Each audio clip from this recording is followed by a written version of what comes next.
मेरे खिलाफ बोलने का हक भी सिर्फ उस व्यक्ति को है जिसने मुझे बराबर में खड़े होकर के सपोर्ट किया। बबलू जैसे भाई ने मुझे सपोर्ट किया तो मैंने कभी उसकी बात का बुरा नहीं माना। क्यों? क्योंकि वो मेरे हमेशा खराब समय में साथ रहा, उसने मेरा हमेशा सपोर्ट किया। और आप अपने आप को संत कहती हैं, लोगों के कपड़ों पर निगाह डाल सकती हैं, आप उसकी बेबसी, गरीबी, समस्या, इन चीजों पर नहीं डाल सकती। और जो महिला इस तरीके की बात करती हो तो वो क्या समाज में बदलाव लेके आएगी, आप ये सोचिएगा।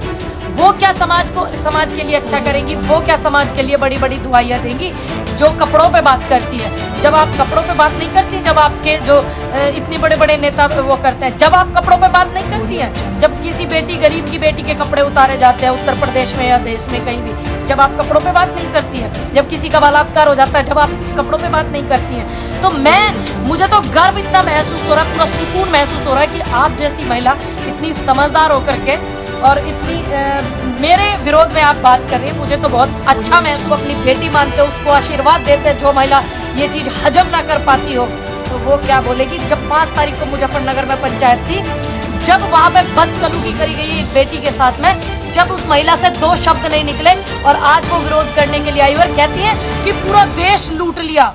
एक परेशान हो जाए वो आपको ऐसो आराम ना मिले, मेरे घर पे वो एसी वाला कमरा ना मिले जैसे आपके आश्रमों में बना हुआ है, जैसे आपने कितने लोगों की मदद की, कितनी गरीब बेटियों की मदद की, कितनी गरीब बेटियों को पढ़ाया, कितनी गरीब बच्चों को शिक्षा आपने दी, कितनी गरीब बेटियों को दी आपने शिक्षा, आपने जो कमाया है।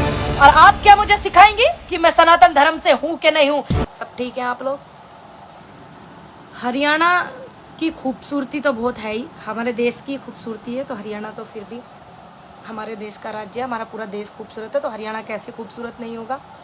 और मैं एक ख़ास विषय पर लाइव आई हूँ। राम राम जी, राम राम जी, राम राम जी, राम राम जी। हेलो हेलो भाई, सभी को राम राम। हाँ जी, मैं बिल्कुल अच्छी हूँ। देखिए, हरियाणा में एक छोटी काशी के नाम से भिवानी ज़िला है, सभी को पता है। तो भिवानी ज़िले में जो है एक उत्सव मनाया जाता है। उत्सव यानी कि 3 मई को भगवान परशुराम जयंती जो है उसको बड़े धूमधाम से मनाएंगे। और मनाते सभी हैं, अपने अपने समाज के महान व्यक्तियों का या जो मानते हैं भगवान को उनका, सभी मनाते हैं, सभी की एक अपनी परंपरा है, तो सभी को मनाना भी चाहिए। उससे हम अपने लोगों को याद कर पाते, अपने ईश्वर को, परमात्मा को, या हमारे जो महान व्यक्ति होते हैं अपने समाज के या अपने देश के, उन्हें याद कर पाते हैं। लेकिन इस उत्सव की एक खास बात है, ये 3 मई को परशुराम जयंती जो है मनाई जाएगी, वैसे पूरे देश में मनाई जाएगी। आगामी समय से पहले ही सभी को इसकी शुभकामनाएं। और ये इसकी खास बात ये है कि इसमें 36 की 36 बिरादरी जो है वो सभी आएंगी। और ये 36 बिरादरियों के जो एक जैसे समाज सेवा में करने वाले है ना, इस तरीके के जो लोग होते हैं, इसको है ना, मतलब उनको सम्मानित ये लोग करते हैं। ये जो शोभा यात्रा निकाली जाएगी भगवान परशुराम की, उसमें सभी को सम्मानित करते हैं, चाहे वो किसी भी बिरादरी का। ये बहुत अच्छी खूबसूरती है। ये कौन कर सकता है? ये आपको पता है, एक अच्छे विचार, अच्छी सोच रखने वाला व्यक्ति ही कर सकता है। तो इसको है ना, पूरा का पूरा ब्राह्मण समाज जो है उस जयंती को मना रहा है। लेकिन इसको मनाने में जो सहयोग है, सभी 36 के 36 बिरादरियों का सहयोग है। तो ये एक अच्छी खास बात है कि वो उसमें सभी को महत्व देते हैं, सभी समाज को। उनके जो लोग होंगे, समाज सेवा करने वाले होंगे, जो अच्छे स्टूडेंट होंगे, स्पोर्ट्स पर्सन होंगे, उनको जो है नमस्कार भाई जी, उनको जो है सम्मानित करेंगे। ये बड़ी इस शोभा यात्रा में या इस पूरे परिवार में, या कुछ भी आप कह सकते हैं, भगवान परशुराम जयंती के दिन पर ये एक बहुत खूबसूरत बात होगी। तो ये लोग मैं बहुत कम जगह देखती हूँ, जैसे कोई अपने समाज के लोगों की इस तरीके से वो करता है, तो दूसरे लोगों को सम्मानित करना, वो भी अपने समझ कर, वो भी अपने ये मानने को, तो ऐसे बड़ी बड़ी कम जगह हैं ऐसे। तो उन्हीं में से एक ये भी शामिल है। परशुराम जयंती के दिन हरियाणा में जो भिवानी में ये शोभा यात्रा निकाली जाएगी, ये एक अच्छी बात है, ये एक अच्छी पहल है, लोगों को जोड़ना, लोगों के एक दूसरे के प्रति सम्मान करना।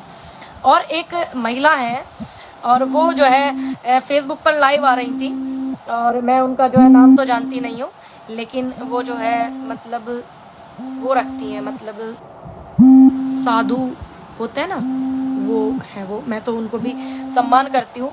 वो एक शब्द कह रही थी कि पूनम पंडित उस पे जाती हैं मंच पे, और क्या बोलते हैं, पूनम पंडित जींस पहन के जाती हैं, पूनम पंडित ऐसे जाती हैं वैसे जाती हैं। अभी आप एक महिला होकर के एक गलत महिला गलत बात का आप वो कर रही है सपोर्ट। ये कपड़े पहनना मुझे बाबा साहब ने आज़ादी दी, मुझे बोलने की आज़ादी बाबा साहब ने दी, मुझे संविधान ने ये आज़ादी दी है, तो आप इसको कैसे मेरी छीन सकती हैं मैम? आप नहीं छीन सकती मैडम जी। और आप जो इस तरीके की अच्छी चीजें हैं उनको आप नहीं प्रमोट करती हैं, आपको सिर्फ लोगों का विरोध करना आता है। आप जो विरोध कर रही हैं, एक बेटी का विरोध करने निकलिए तो संभल के अच्छे से करिएगा, और परमात्मा आपको हिम्मत दे। आप जिस भगवान को मानते हैं, जिस ईश्वर को मानते हैं, वो ईश्वर आपको बहुत ज़्यादा हिम्मत दे, ताकत दे। क्योंकि मैंने कभी किसी की बेटी का विरोध करना सीखा नहीं, ठीक, मैंने गलत बात का विरोध करना सीखा है। और मुझे बड़ी खुशी महसूस हो रही है कि आप जैसी महिला मेरा विरोध कर रही है। मुझे अच्छा गर्व महसूस मैं कर रही हूँ, और मेरे लिए ये गर्व की बात है कि आप मेरे विरोध में खड़ी हैं कि वो हरियाणा की संस्कृति को क्या बचाएगी। हम हरियाणा का सम्मान करते हैं, हम पूरे देश की संस्कृति का सम्मान करते हैं। और हरियाणा के जो लोग हैं, मेरे बुजुर्ग जो हैं, वो मुझे सिर पे हाथ रख करके, महिलाएं हाथ रख करके आशीर्वाद देती हैं, तो वो आपको है ना हजम नहीं हो रहा है। और मैं उनके साथ हमेशा खड़ी रहूंगी। और आप सिर्फ लोगों के कपड़ों पर निगाह डाल सकती हैं, आप उसकी बेबसी, गरीबी, समस्या, इन चीजों पर नहीं डाल सकती। और जो महिला इस तरीके की बात करती हो तो वो क्या समाज में बदलाव लेके आएगी, आप ये सोचिएगा। वो क्या समाज के लिए अच्छा करेंगी, वो क्या समाज के लिए बड़ी बड़ी दुआइयां देंगी जो कपड़ों पे बात करती है। जब आप कपड़ों पे बात नहीं करती, जब आपके जो इतने बड़े बड़े नेता वो करते हैं, जब आप कपड़ों पे बात नहीं करती हैं, जब किसी बेटी, गरीब की बेटी के कपड़े उतारे जाते हैं उत्तर प्रदेश में या देश में कहीं भी, जब आप कपड़ों पे बात नहीं करती है, जब किसी का बलात्कार हो जाता है, जब आप कपड़ों पे बात नहीं करती हैं, तो मुझे तो गर्व इतना महसूस हो रहा है, पूरा सुकून महसूस हो रहा है कि आप जैसी महिला इतनी समझदार होकर के और इतनी मेरे विरोध में आप बात कर रही हैं। मुझे तो बहुत अच्छा महसूस हुआ, मुझे बिल्कुल कतई दुख तकलीफ महसूस नहीं हुई। दूसरी बात मैं यही कहना चाहूंगी, जितने लोग उनको देख रहे हैं, जितने लोग मुझे देख रहे हैं, मेरा अनुरोध है कि आप वीडियो को खूब ज्यादा शेयर करिएगा ताकि वो एक बार वीडियो देख ले। जो महिला एक बेटी का कपड़े पहनने पर विरोध करती हो, जो महिला एक बेटी के मंच पे आने पर विरोध करती हो, जो महिला हजम ना करती हो, हरियाणा में उसको बेटी मानते हैं, उत्तर प्रदेश की बेटी को, किसानों की बेटी को अपनी बेटी मानते हो, उसको आशीर्वाद देते हैं, जो महिला ये चीज हजम ना कर पाती हो, तो वो क्या बोलेगी। जब 5 तारीख को मुजफ्फरनगर में पंचायत थी, जब वहां पे बदसलूकी करी गई एक बेटी के साथ में, जब उस महिला से 2 शब्द नहीं निकले, और आज वो विरोध करने के लिए आई और कहती हैं कि पूरा देश लूट लिया। एक बात कहना चाहूंगी मैडम जी, थारे तक एक बार हमारी उड़िया आकर देखियो यहाँ पे, यहाँ क्या हो रहा क्या नहीं हो रहा। ठीक, मेरे घर में कितनी संपत्ति है, कितनी प्रॉपर्टी है, तो एक बार आप आके देखिए। कहीं ऐसा ना हो कि मेरे घर आने से आप दुखी हो जाए, परेशान हो जाए, वो आपको ऐसो आराम ना मिले, मेरे घर पे वो एसी वाला कमरा ना मिले जैसे आपके आश्रमों में बना हुआ है, जैसे आपने कितने लोगों की मदद की, कितनी गरीब बेटियों की मदद की, कितनी गरीब बेटियों को पढ़ाया, कितनी गरीब बच्चों को शिक्षा आपने दी, कितनी गरीब बेटियों को दी आपने शिक्षा, आपने जो कमाया है। और आप क्या मुझे सिखाएंगी कि मैं सनातन धर्म से हूं कि नहीं हूं? मैं सनातन धर्म से हूं, लेकिन आपका सर्टिफिकेट लेने की जरूरत मुझे नहीं है। ये सर्टिफिकेट आप लाइन में लग के कहीं और बांटिएगा। ठीक, एक आप नारी हैं, एक महिला है, मैं उस लहजे से आपका सम्मान करती हूँ।